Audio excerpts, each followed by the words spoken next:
본 방송에서 제공하는 투자 정보는 투자 판단에 대한 조언입니다. 방송에서 제공하는 주식의 가치, 가격 상승 및 가격 하락에 대해서는 방송사에서 보장하지 않습니다.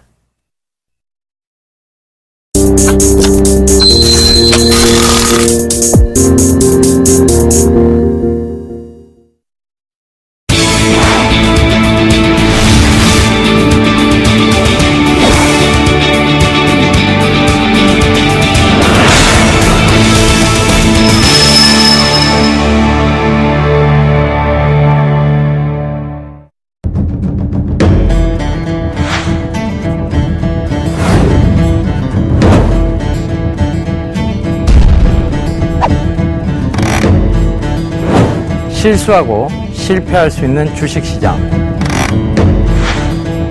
중요한 건 손실을 만회할 기회를 놓쳐선 안 됩니다.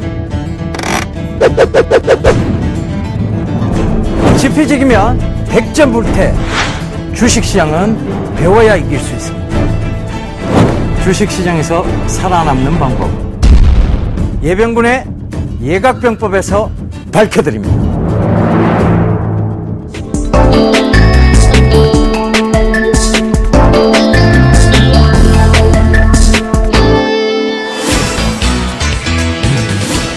안녕하십니까. 예각병법 오늘도 시작해 보도록 하겠습니다. 자, 날이 이제 완전히 조금 이제 더위는 어느 정도 가신 것 같습니다. 여러분들, 비도 좀 많이 오고 하니까, 지금 환절기 같아요. 근데 환절기에 무엇보다 조심하셔야 될 것은 여러분들 건강입니다. 감기 조심하시고요. 환절기에, 더욱더 좀 건강 챙기시기를 당부드리면서 오늘도 힘차게 한번 출발해 보도록 하겠습니다. 자, 제가 지난 주말에 강연회를 다녀왔어요. 여의도에서, 강연을 했는데, 한 120여 분 정도가 참석을 했습니다. 심지어는 뭐 서서 듣는 분도 계셨고, 신문지를 깔고 앉아서 듣고 계시는 분도 계셨는데요. 제가 그 강연에서 이런 얘기를 한번 드렸습니다. 주식을 살 때 여러분 집을 사듯이 하라고 합니다. 그런데 여러분들은 이 집을 얼마 만에 팔고 싶으냐고 물어보니까, 어떤 분들이 이런 대답을 합니다. 이틀요, 일주일요, 심지어는 2시간요라고 얘기하시는 분도 계십니다. 집을 사서 2시간 만에 팔지는 못하죠, 그죠? 그런데 이 주식이란 집은 희한하게도 여러분들이 굉장히 단기적인 흐름에서 2시간 만에도 팔고 싶어지고, 또 하루 만에 팔고 싶어지기도 하고, 혹은 한 달 만에 팔고 싶어지기도 합니다. 그런데, 제가 말씀드렸다시피 성장성이 있는 섹터를 꾸준하게 들고 가셔야 여러분들의 수익이 극대화될 수 있다는 점 꼭 좀 참고하시면요. 집을 사듯이 장기 투자를 좀 권해드리고 싶습니다. 이 주식시장에서 장기 투자만이 결국은 큰 해답이었다는 것. 그것도 성장성 있는 중소형주의 장기 투자가 정말 해답이었다는 거 여러분들 누구나 아실 겁니다. 자, 오늘 시장 얘기부터 조금 하고 넘어가도록 하겠습니다. 시장이요, 오늘 변동성이 좀 있었습니다. 결과적으로는 시장은 상승 마감을 했는데, 코스닥은 약간, 하락 마감을 했어요. 그런데 시장은요, 여전히, 가는 쪽에 있습니다. 시장이, 이거 지금 구간상에서 굉장히 이상한 구간도 나오고, 이렇게 올라가면서도 희한하게 저점을 높여가면서도 계속해서 구간 이상한 구간이 나오고 있다는 건 맞아요. 그러니까 여기서가 우리가 이제 말할 수 있는 게 쉽게 말로 표현할 수 있는 게 첫 번째 변동성 구간입니다. 변동성이 확대예요. 이 변동성이 확대되는 이유가 있겠죠. 자, 이 변동성 확대에 대한 이유가 분명히 나올 겁니다. 뭐가 있을까요? 첫 번째, 뭐가 있을까요? 대외적 변수. 그죠? 대외적 변수. 자, 이 대외적 변수 중에 우리한테 지금 가장 크게 영향을 미치고 있는 나라가, 자, 우크라이나 사태 얘기도 나오고 합니다만, 결국은 미국하고 중국입니다. 그죠?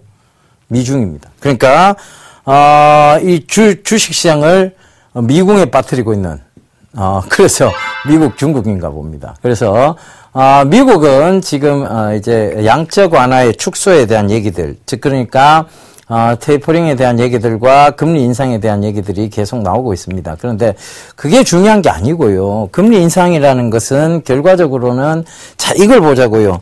돈을 많이 풀었어요. 여러분들 가정경제에 자, 내가 어디서 돈이 생겼습니다. 그래서 돈을 많이 풀었어요. 풀었는데 그 돈이 풀었는데도 불구하고 집에 표시가 별로 안 나요. 그럼 이건 문제가 될 수 있겠죠. 그런데 돈을 많이 풀었어요. 그런데 집의 생활이 점점 윤택해지고 있다는 걸 느낍니다. 그러면 이건 장기적으로 봤을 때 호재일 수밖에 없습니다. 돈을 많이 풀어서 집이 윤택해지고 그 유동성이 풍부한 유동성으로 집안의 어떤 살림들이 개선이 되고 있는데 그래서 경제지표가 호전이 되는 상황에서 경제지표의 호전 상황에서 자, 이 금리 인상과 추가 테이퍼링이 장기적 악재가 될 수 있을까요?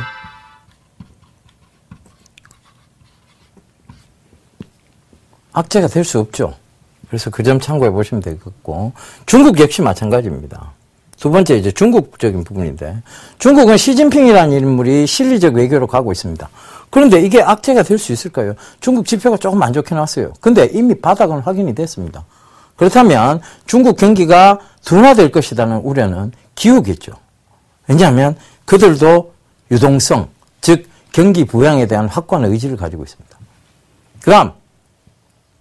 그래서 이 대외적 변수, 변동성 확대가 되고 있는 대외적 변수는 안 보셔도 된다는 얘기예요. 그럼 대내적 요건. 대내적 여건은 이만큼 좋을 수가 있을까요? 지금 경기 부양하고 있고, 초이노믹스라고 얘기하죠. 그죠? 최경환, 경제부총리가 지금, 경기 부양에 대한 확고한 의지들을 보이고 있고, 금통위도 인식을 같이 하고 있고. 그럼 이 대내적 요건이 과연 앞으로 어떤 주식 시장의 변동성을 발휘하면서 떨어진다. 이게 좀 말이 안 맞는 얘기입니다. 자, 대다수 시청자분들이 이런 얘기도 합니다.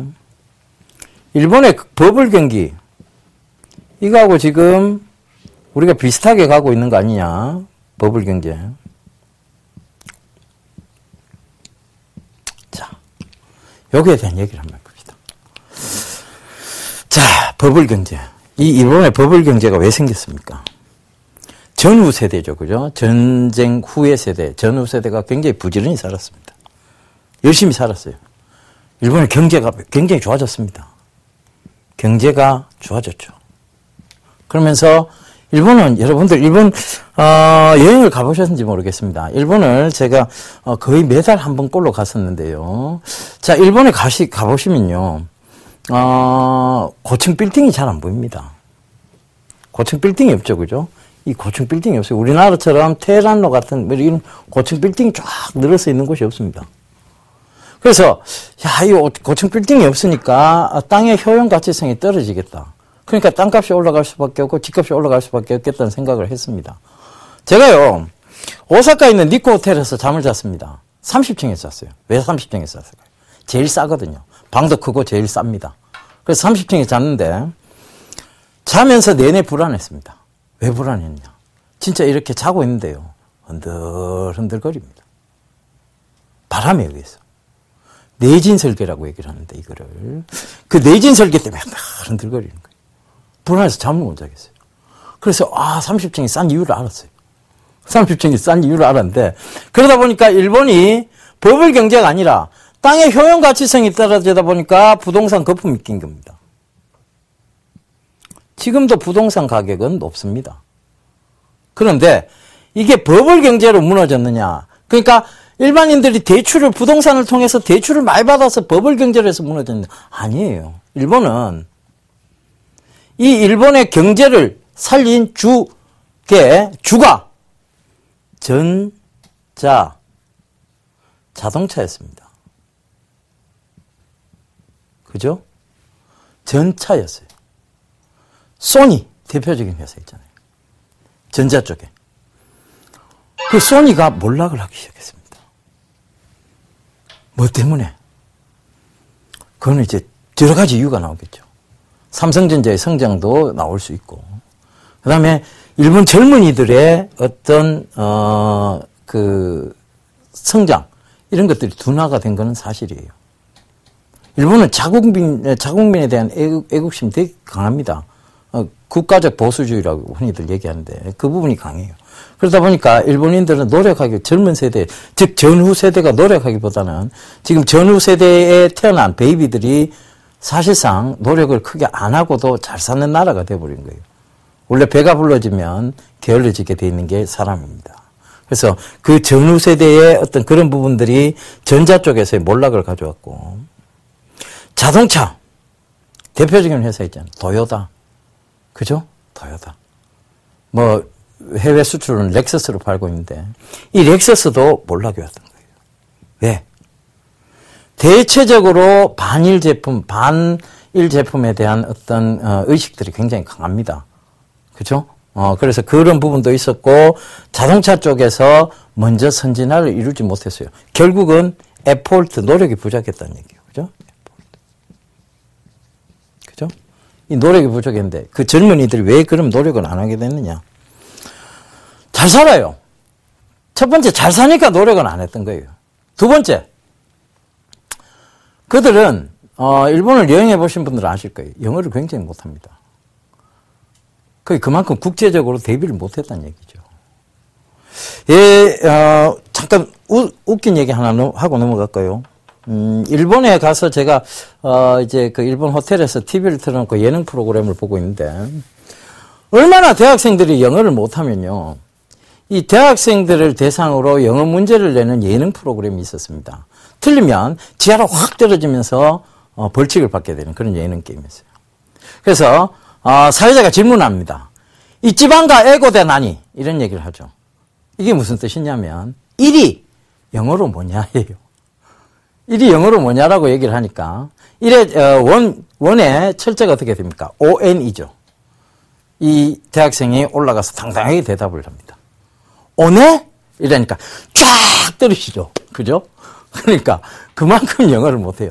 이게 농담 아니겠냐 싶은데 사실은 진짜 예능 프로그램에서 일본인들이 워낙 영어를 못하기 때문에 벌어지는 해프닝이기도 합니다.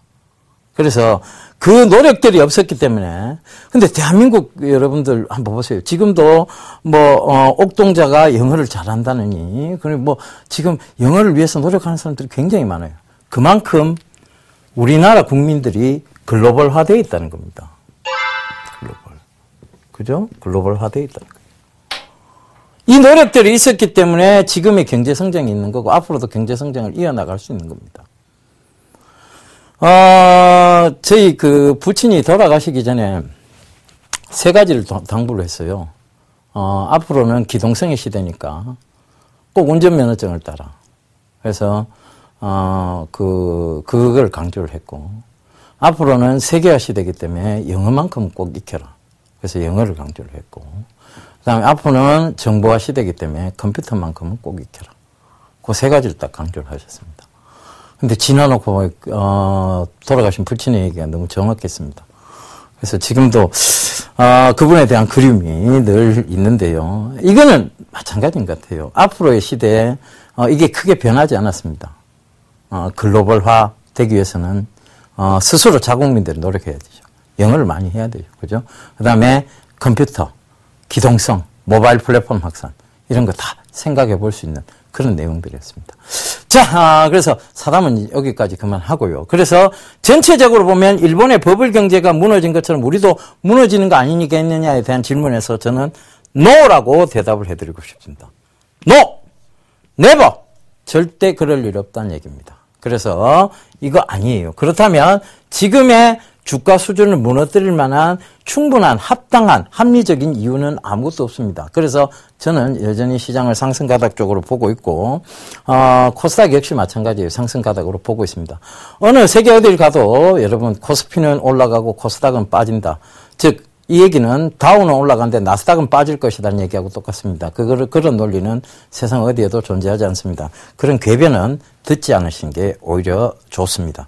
자, 그래서 오늘 여기까지 시장에 대한 얘기들은 좀 짧게 마무리해드리고요. 제가 이게 아마 지금 녹화 방송이라서 수요일 날 방영이 될 거예요. 그렇기 때문에 짧은 단막한 얘기들 드리는 것보다는 긴 얘기를 드리는 게 맞습니다. 그래서 그 점도 꼭 좀 참고해 보셨으면 좋겠고요.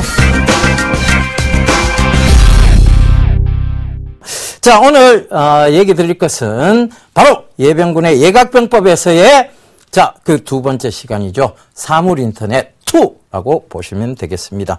자, 이거를 우리가 한 번쯤 다시 한번 제가 준비한 PPT를 보면서 하나하나 짚어가면서 여러분들께 설명을 드리도록 하겠습니다. 자, 사물인터넷. 여러분들 이제 너무 귀가 따갑게 들으셔서 이 사물인터넷이 어떤 개념이란 정도는 알고 계실 거예요. 사물인터넷은 전체적으로 사물과 사물을 상호작용을 의미하고 사물과 사람의 상호작용을 의미하기도 하며 여러 가지로 이제 앞으로 펼쳐질 새로운 시장이라고 보시면 될 것 같습니다. 이 새로운 시장은 여러분들의 주머니를 더욱더 간편하게 열 수 있는 즉 대기업들의 신성장 동력이 될 수 있는 그러한 섹터라고 보시면 될 것 같은데요. 자, 준비한 PPT 하나하나 보면서 체크를 해보도록 하겠습니다. 자, 이 2강 사물인터넷인데요. 자, 사물인터넷 2죠. 자, 2020년도의 어떤 모습입니다. 우리가 이 주식시장에 들어와 있기 때문에 이 2020년도를 짚어보지 않을 수가 없습니다. 그죠? 미래를 짚어보지 않고서는 앞으로 어떤 산업이 성장할 것이라는 것 전혀 예측할 수가 없습니다. 그래서 이 미래에 대한 부분들을 꼭 짚고 넘어가야 되겠는데요. 자, 이 미래성입니다, 바로. 자, 우리가 꼭 체크해 봐야 될 게 차트가 아니라 미래성이라고 얘기를 했죠, 그죠? 미래성, 그 다음에 효용가치성, 이런 부분들 얘기 드렸습니다, 그죠? 그거는 다시 보기로 체크를 한번 해보시고요. 자, 미래성입니다, 미래성. 사물인터넷의 미래성입니다. 이 미래성적인 측면에서 봤을 때, 지금 여러 가지로 다양한 부분에 쓰이고 있다. 다양한 부분에 적용이 될 것이다. 즉 다양성이 미래성 쪽에서 다양성이 보이기 시작합니다. 그죠? 다양성이 보이기 시작합니다. 그 다음에 효용 가치성이 보이기 시작합니다. 이미 여러분들은 스마트폰에 중독이 되어 있을 만큼 굉장히 스마트폰에 대한 의존도가 높아요. 이 스마트폰에 새로운 어플리케이션이 아닙니다. 새로운 어플리케이션이 아니고 앱이 아니죠. 그죠? 앱이 아니고 새로운 시장이에요. 그러니까 그 앱을 활용한 새로운 디바이스입니다. 그죠? 이 디바이스를 의미하는 거예요. 그러니까 전체적으로 보면 새로운 시장 자체가 열리고 있는 거죠. 그래서 이 미래성적인 측면에서 굉장히 높은데 요거를 지금 도표를 보면서 좀 참고를 해볼게요. 참고를 해보면 자, 이 스마트 시티 요 얘기도 지금 나오고 있고 유헬스케어 쪽의 얘기도 벌써 나오고 있습니다. 그죠? 유헬스케어 쪽의 얘기도 나오고 있고 자동차 쪽에 이제 사물 인터넷 시장 얘기도 벌써 나오고 있어요. 그러니까 이건 뭐냐면 이제 스마트카라는 개념이겠죠. 그죠? 스마트카. 그다음에 유틸리티 개념, 그다음에 지능형 빌딩. 자, 이 유틸리티 개념도 마찬가지예요. 어떤 기계적이고 어떤 여러 가지 기계적인 측면에서 어떤 향후 미래성입니다. 그 점 참고해 보시면 될 것 같고요. 지능형 빌딩 마찬가지입니다. 지금 이제 보안 어떤 적용이 되고 있는데, 자, 우리 여기 서울경제TV만 해도 여러분들 자 출입구를 들어올 때 지문인식을 거치게 됩니다. 이 지문인식을 거치게 되면 결과적으로는 이 사람이 언제 몇 시에 들어왔으며 언제 나갔으면은 다 체크가 됩니다. 그러니까 전체적인 보안 시스템이 되는 거겠죠. 그죠? 이 보안 시스템도 엄밀하게 따지면 사물 인터넷 디바이스라고 보시면 될 것 같습니다. 이 디바이스가 굉장히 늘어나고 있다. 제일 크게 늘어나는 게 뭐냐? 바로 생활가전입니다. 여기서 지금 준비하고 있는 삼성의 어떤 계획이 뭐냐면 홈오토, 그죠? 가정용 전자제품을 모두 홈오토화 시키겠다는 얘기예요. 스마트폰 하나 작동을 다 시키겠다는 얘기입니다. 그 새로운 가전 시대를 여는 거예요. 뭐냐? 집에 들어가기 전에 밥솥에 취사를 누르고, 그죠? 바깥에서. 그리고 냉동칸에 있는 제품을 해동을 시키고. 그죠? 주부들이. 그죠? 그럼 아빠들은 집에 들어가기 전에 빨래를 돌리고. 그죠? 이거 아빠들이 할 일이잖아요. 그죠? 그렇죠. 그래서 이런 부분들. 그 다음에, 예를 들면 뭐 오븐을 사용할 일이 있으면 오븐 예열을 해놓는다든가. 그리고, 아이들에 대한 어떤 체크를 하는 부분에서 아이들의 지금 상태를 늘 바깥에서도 체크할 수 있는 시스템. 이 모든 것이 생활 가전 디바이스와 연결된 사물 인터넷 시장입니다. 앞으로 확대가 되겠죠. 상식적으로 생각을 해보죠. 확대되겠습니까? 안 되겠습니까? 확대가 됩니다. 그래서 그 부분도 체크를 해보셔야 될 것 같고요. 다음 준비한 PPT입니다. 자, 요거는 이제 MCU라는 제품에 대해서 부분인데요. 자, 이 MCU가 뭐냐 하면 마이크로 컨트롤러 유닛의 줄임말입니다. 이 줄임말인데 제가 그 사물 인터넷 시장이 가장 크게 확대가 되는 게 뭐라고 얘기를 드렸는가 하면 생활가전이라는 얘기를 드렸어요. 그죠? 생활가전. 자, 여기 MCU 적용 제품을 한번 보죠. 생활가전에 다 들어갑니다. 스마트폰, 온도 조절기, 전자레인지, TV, 카드 리더기, 쿼티폰, 리모컨이죠. 그죠? 리모컨, 도락, 내비게이션, 고데기, 가스레인지, 3D 안경, 스마트폰, 온도 조절기, 전자레인지, TV, 카드 리더기, 쿼티폰, 미용기기, 태블릿, 의료기기, 카오디오 다 적용이 됩니다. 이 MCU가 그럼 뭐냐면 쉽게 말하면요. 센서예요. 센서. 뭔가 사물 인터넷은 센서가 구동이 돼야 됩니다. 내가 명령 값을 입력을 했어요. 스마트폰으로, 자, 이 스마트폰으로 명령을 합니다. 자, 비대 세정해줘. 냉장고, 자, 온도 2도 낮춰줘. 자, 지금 요 냉장고 어떤 부분 해동시켜줘. 이 센서 값입니다. 근데 이 센서를 딱 하면 그 온도가 될 때까지, 적정 온도가 될 때까지 센서가 작동이 되겠죠. 그 센서가 딱 그 적정 온도가 되면 제어를 합니다. 그게 뭐냐면 마이크로 컨트롤러 유닛인 거예요. 그래서 그 부분 체크해봐도 자, 안 들어가는 데가 없습니다. 교육 칠판부터 금고, 대기 전력 콘센트, 도난 경보기, 로봇 청소기 다 들어갑니다. 무빙워크까지. 자, 그러면 이 MCU 시장에 대한 확대적인 부분, 이런 것들이 또 사물 인터넷의 하나의 크나큰 모멘텀이 되겠죠. 그러면 이 MCU에 대한 회사 한번 살펴보실 필요가 있을 것 같습니다. 마이크로 컨트롤러 유닛을 제조하는 회사, 또 설계하는 회사, 이런 것들 한번 살펴보시면 될 것 같죠. 그죠? 다음 한번 보겠습니다. 사물 인터넷 연결 개체의 급증이에요. 조금 전에도 보셨다시피 생활 가전에 굉장히 밀접하게 연관이 될 거예요. 그죠? 그렇다면 텍스트 컴퓨팅, 즉 you go to the device, 디바이스로 가는 시장에서는 컴퓨팅만으로 할 수 있는 시장은 95년도까지였습니다. 그러면서 이제 2000년도로 넘어서면서 모빌리티로, 즉 이동성으로 강조가 되기 시작했죠. 그죠? The devices go with you. 당신하고 같이 간다는 얘기예요. 그 디바이스가. 그러니까 디바이스가 당신이 디바이스를 찾아가는 시장이 아니고 이제는 디바이스와 같이 가는 시장이라는 얘기입니다. 그죠? 당신하고 같이 가는 시장이. 그 새로운 시장이라는 얘기예요. 그때가 2000년도까지였습니다. 그래서 이런 전체적인 영역이 늘어났죠. 그죠? 그리고 인터넷 오브 싱스.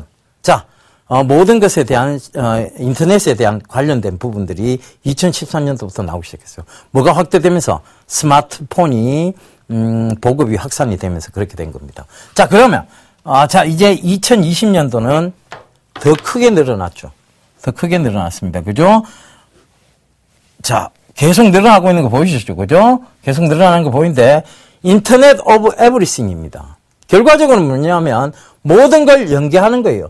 지금은, 전에까지는, 디바이스를 찾아가는 쪽이었고, 디바이스와 같이 가는 쪽이었고, 디바이스의 그 연령과 같이 되는 쪽이었고, 자, 그러면 지금은 뭐냐면, people, 사람, 프로세스, 지능과정, 데이터, 그 다음에 모든 thing, everything. 모든 것들을 같이 아우르는, 즉 결과적으로 보면 전체적인 시장을 의미합니다. 이 전체적인 시장이 사물 인터넷이 된다는 얘기예요. 그래서 이 부분도 꼭 좀 참고를 해보셨으면 좋겠습니다. 자, 그 다음, 지금 이제 사물 인터넷이 구체화되어 가고 있는 거예요. 삼성전자의 갤럭시 기어라는, 스마트워치입니다. 점점 진화를 하고 있죠. 이 갤럭시 스마트워치가.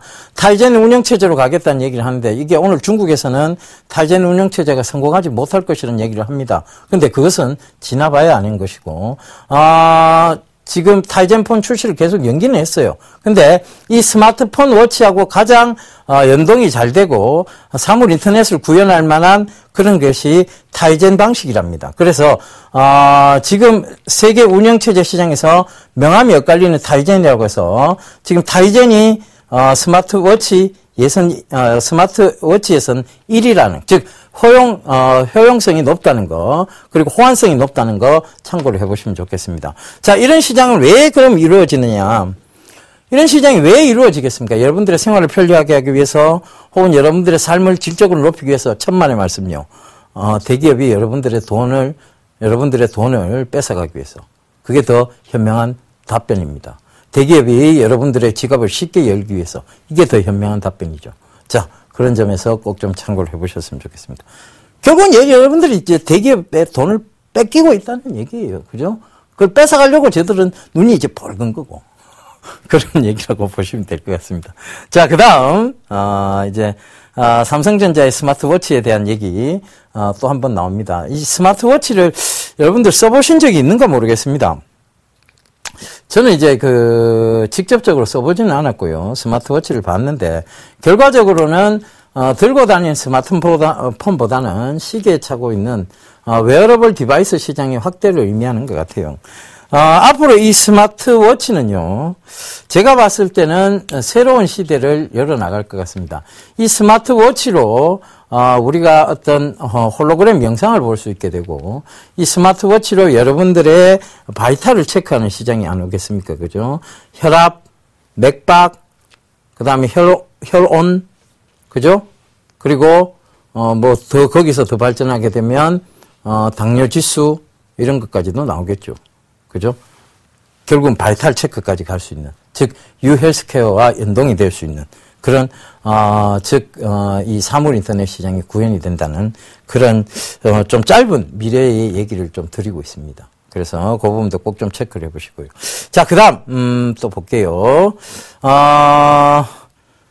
스마트워치에 대한 부분인데, 타이젠에 대한 부분들이 아까 전에 설명드렸다시피 스마트워치에서 1위입니다. 그 다음에 스마트폰에서는 존재감이 없어요. 사실 타이젠이라는 운영체제가. 그래서, 근데 스마트워치 시장은 결과적으로 앞으로 확대 시장이라고 보시면 됩니다. 지금, 삼성뿐만이 아니죠. LG에서도 지금 스마트워치가 나오고 있습니다. 잠시 뒤에 그 화면을 좀 보실 수 있을 거예요.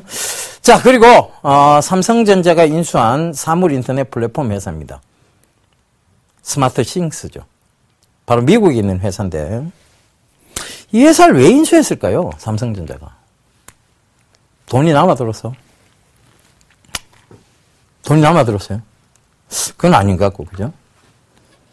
이재용 부회장이 인수한 회사입니다. 그죠? 그러면 왜 인수했을까가 궁금해져야죠. 왜 인수했을까? 인수 목적. 그죠? 인수 목적을 한번 살펴봅니다. 적어도 우리가 이재용 부회장처럼 잘 살지는 못해도, 그리고 이재용 부회장처럼 많은 사람을 거느리고 있지는 않아도, 그 이재용 부회장과 어느 정도 생각은 비슷하게 가야 주식시장에서 돈을 안 벌겠습니까? 그죠? 자, 그걸 한번 체크를 해보자고요. 자, 인수 목적. 이걸 한번 체크해 보겠습니다. 인수 목적. 이게 뭘까요? 인수를 왜 했을까요? 자, 인수를 왜 했을까? 삼성의 신성장 동력으로 보고 있는 겁니다.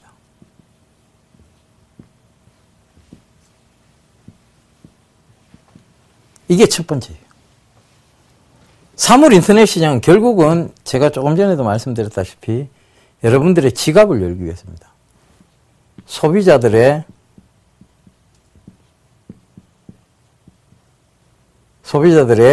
구매 욕구.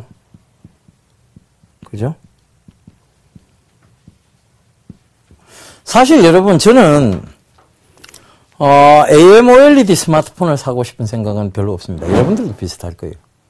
근데, 스마트 기어는 신기해서, 스마트 기어, 즉, 이 기어가 있는, 스마트폰을 한 번쯤 사보고 싶은 자꾸 생각이 듭니다.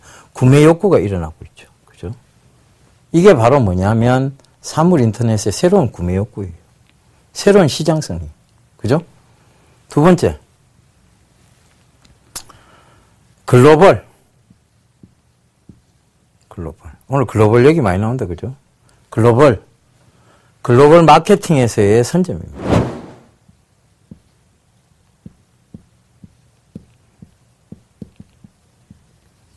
마케팅에서의 선점입니다. 자, 이거는 뭘까요? 글로벌 마케팅에서의 선점.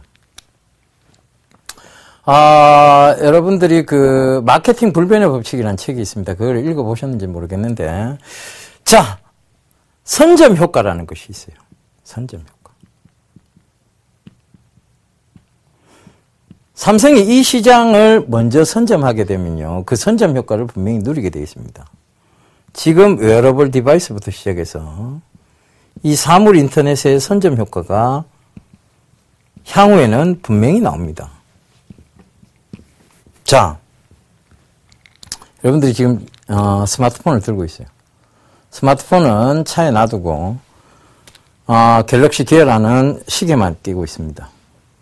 근데 이 시계를 통해서 전화도 걸 수 있고 뭘 검색할 수도 있고 홀로그램이 쫙 뜨면서 인터넷 검색도 되고, 그죠? 그리고 자, 이 스마트 기어와 연동된 또 하나의 사물 인터넷이죠. 그죠? 바로 스마트 글라스라고 하는 안경입니다.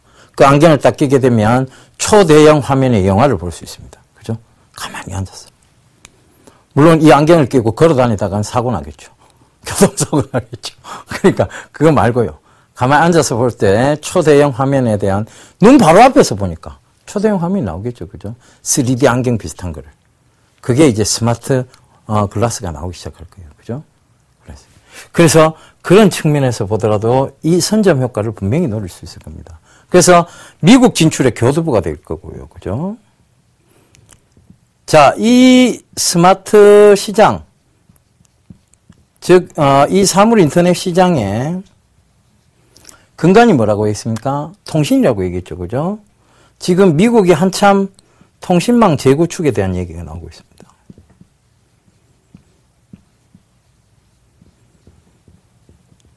여기 주축회사가 뭐예요? 미국의 시스코입니다. 이 시스코의 회장과 삼성의 이재용 부회장이 얼마 전에 만났습니다. 한 2달 좀 지났죠. 그죠? 그냥 밥 먹자고 만난 건 아닐 겁니다. 분명히. 그죠? 그래서 이 부분도 참고를 해보셔야 될 것 같아요. 결과적으로 이런 모든 부분들이 인수 목적이 돼서, 그러면 이게 지금 사물 인터넷을 인수했느냐, 사물 인터넷 회사를 인수했느냐? 아니에요. 가장 근간이 되고 기초가 되고 기본이 되는 사물 인터넷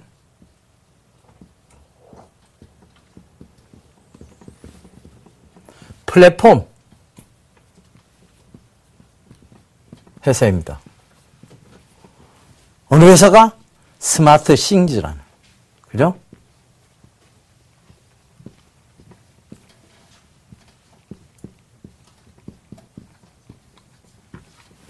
이 스마트 싱즈라는 회사. 사물 인터넷 플랫폼 회사예요.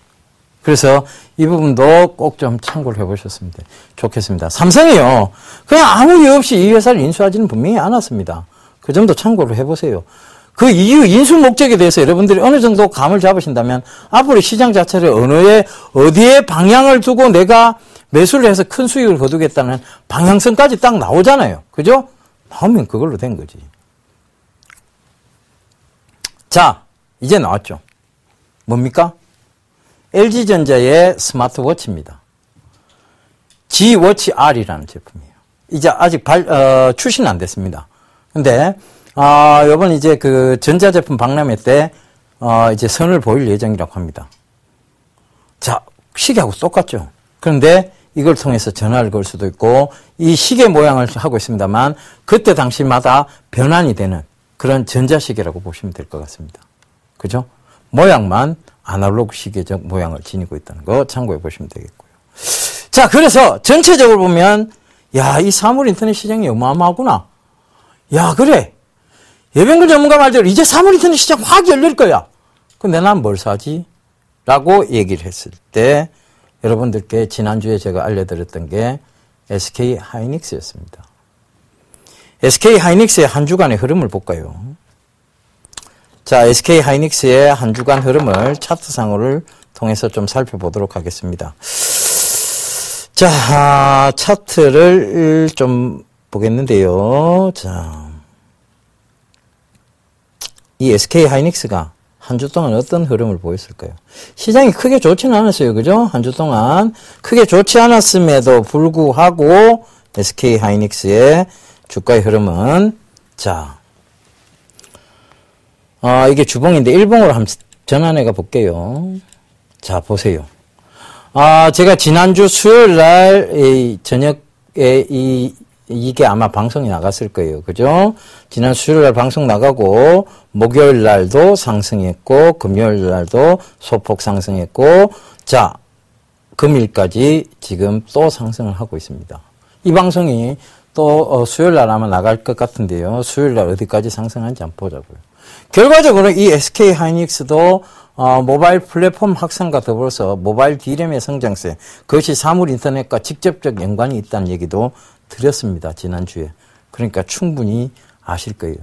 SK 하이닉스 자꾸 무너지고만 있다라는 얘기를 하시는 분들 계시는데 성장성이 있는 종목은 쉽게 죽지 않습니다.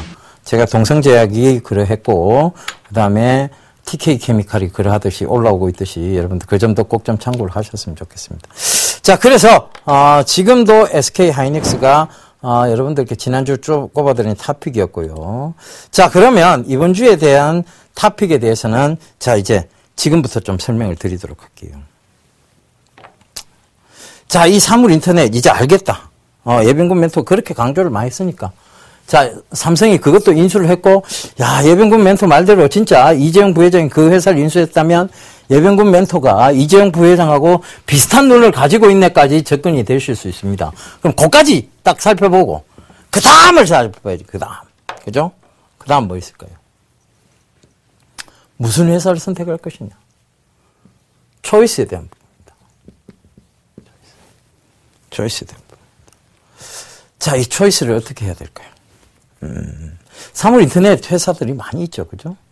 첫 번째, 너무 광범위하니까. 자, 이걸 한번 살펴보려고요. 첫 번째, 사물 인터넷이 구현되기 위해서는요,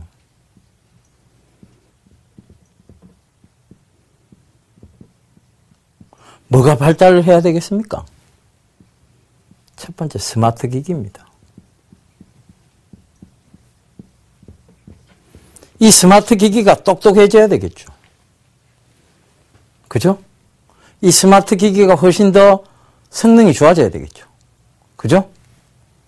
모바일 기기입니다.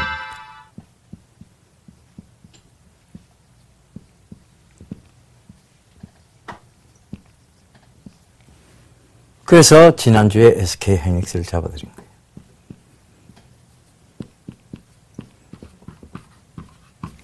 그죠? 그 다음 두 번째. 뭐가 또 좋아져야 될까요? 통신 환경의 개선이 이루어져요.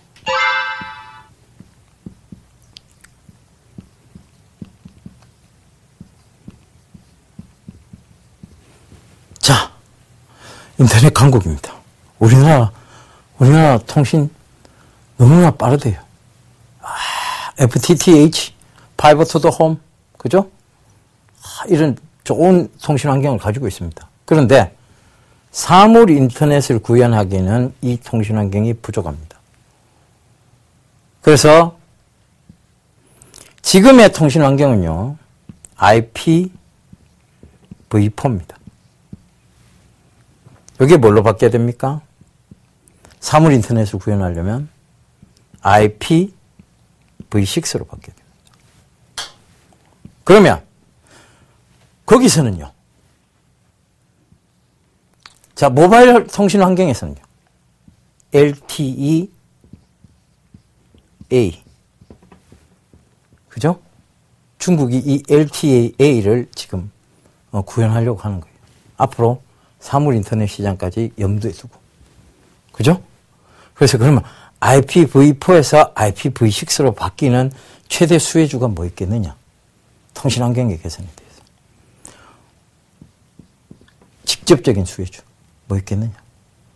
바꿔야 되잖아요. 기본적으로 들어가는 게 뭡니까? 트랜시버.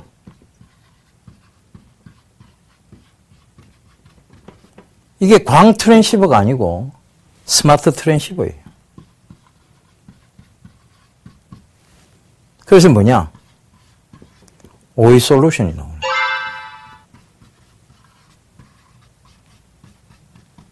그죠? 이 회사가 나오네. 기본적으로 들어가야 되니까. 그죠? 그 다음 통신망 재구축. 역시 마찬가지. OE 솔루션과 관계가 있습니다. 그죠? 그 다음, LTEA 환경. 자, 이 LTEA 환경이 이루어지기 위해서는 뭐가 필요하느냐? 그죠? 이것 역시 모바일 디램하고 연관을 뗄 수가 없죠. 마찬가지입니다. 그래서 SK 하이닉스가 또 중복이 됩니다. 그죠? 그 다음. 자, 그럼 이건 알겠다. 그러면 이 향후에, 자, 이런 제품들이 들어가는데, 이거를 구축, 즉 통신망을 재구축하는 회사가 뭐 있느냐? 이 IPv4에서 IPv6로 갈 때 통신망 재구축에 대한 회사 뭐 있습니까? Snet. 그죠? S넷이 나오는 거예요. 자, Snet 오늘 급락이 좀 나왔습니다. 근데 매수 구간대 들어왔죠? OE 솔루션 역시 마찬가지입니다. 매수 구간대 들어왔습니다. 시장은 결국은 흔들어도 결국은 갈 놈들은 갑니다. 그 점 꼭 좀 참고하시고요. 자, 여기까지 좀 설명을 드릴게요. 근데 이 사물 인터넷의 디테일한 부분에서 우리가 하나 더 참고해 봐야 될 게 있습니다. 바로 스마트카예요.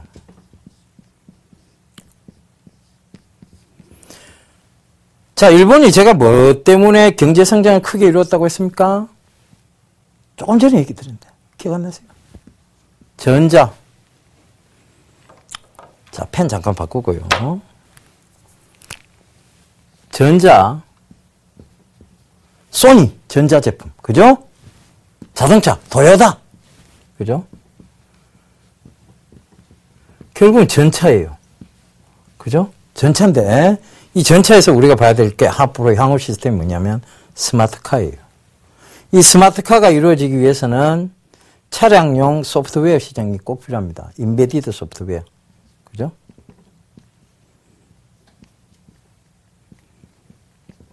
이 회사, 주력회사 뭐라고? 강조 많이 드렸죠, 그죠? 맛동산 테크라고 말씀드렸잖아요. 맛동산. MDS 테크.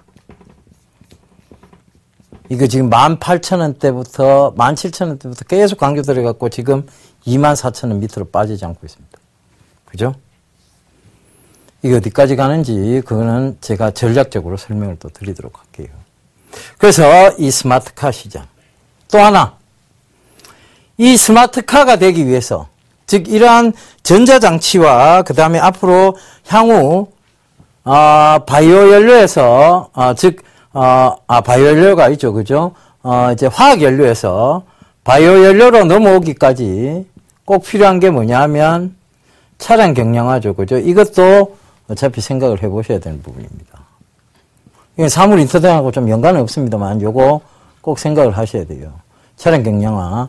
앞으로 그 자동차를 강화 플라스틱으로만 만들겠다는 얘기도 슬슬 나오고 있고, 그죠? 고무 제품의 인기도가 높아지고 있다는, 고무가 가볍잖아요. 그죠? 그것도 생각을 같이 해보셔야 될 것 같습니다. 이 시장 같이 동반 성장한다고 보시면 돼요. 그죠? 자, 이렇게 보시면 되겠습니다. 그래서 사물 인터넷이 전체적으로 성장하는데, 뭐 어떤 종목군들이 구체적으로 할지를 모르겠다고 생각하시는 분은 꼭 이거를 다시 보기를 한번 해서라도 돌려보세요. 그러면 제가 여러분 힌트를 중간중간에 드린 것도 있어요. MCU 시장 드린 것도 있습니다. 마이크로 컨트롤러 유닛. 요거보다는 조금 뒤에 얘기고, 요거보다도 조금 뒤에 얘기라서 요거는 조금 더 요거보다는 조금 더 먼 미래의 얘기입니다. 하지만 분명한 성장세는 갖추고 있겠죠. 그래서 그 부분 좀 참고해 보셔야 될 것 같습니다. 자, 이제 오늘 두 번째 시간까지 지금 좀 설명을 드렸는데요. 여러분들이 어떻게 좀 생각을 하시는지 모르겠습니다. 시장은요, 어떤 분명한 이유들을 가지고 올라가게 되어 있습니다. 제가 늘 강조드렸지만 근거 없이 올라가고 근거 없이 떨어지는 시장은 없습니다. 물론 그 근거들이 문제는 뭐냐면 그 근거들이 늘 나중에 나오기 때문에 문제가 되죠. 그래서 시장은 늘 빠지고 난 다음에 빠지고 난 이유를 찾고 오르고 난 다음에 오르고 난 이유를 찾습니다. 그래서 여러분들이 헷갈릴 뿐인데 지금은 가야 될 시장이 명확하다는 거. 그래서 그 가야 될 시장에서 우리가 어떤 것을 주도주로 잡고 가야 될 것인지에도 명확해 보이는 시장. 그것이 바로 2014년도 시장입니다. 그죠? 2014년도의 가장 큰 화두. 화두 어디에서의? 주식시장에서의 가장 큰 화두. 사물, 인터넷. 이걸 2시간 동안 약 2주 동안 여러분들께 강조드린 이유였습니다. 자, 이제 어떻게 될지 결과만 보면 되겠습니다. 그죠? 여러분들이 투자를 하시고 결과만 보시면 될 테고, 투자는 결국은 여러분들의 선택입니다. 하지만, 제가, 진정성을 가지고 드리는 얘기들은 꼭 좀 참고를 하셨으면 좋겠고요. 저는, 어떤 상황이 생겨도 여러분들께 바른 얘기를 해드리려고 합니다. 누가 그런 얘기를 하더라고요. 강연회 때서 들은 얘기입니다. 주식은 차트만 보면 안 되는데 차트는 봐야 한다라고 얘기를 하시더라고요. 맞습니다, 그 얘기가. 차트만 봐서는 안 되고 차트는 봐야 됩니다. 결과적으로 뭐냐 하면 참고할 수 있는, 우리가 눈으로 확인할 수 있는 것들은 이 시장에서 차트밖에 없기 때문에 그렇습니다. 그러나 차트만 봐서는 안 된다는 얘기죠. 그래서 그 점도 꼭 좀 아셨으면 좋겠습니다. 어떠한 얘기가 들어와도 저는 이 얘기가 제 명확한 제 사견이고 여러분들께 충심으로 드리는 얘기입니다. 옛말에 충언여기, 그죠? 충성스러운 말, 충언, 그죠? 충언. 충성스러운 말은 귀에 거슬린다고 얘기했습니다. 그죠? 좋은 약은 입에 쓰다고 그죠? 양약곡이라고 합니다. 그죠?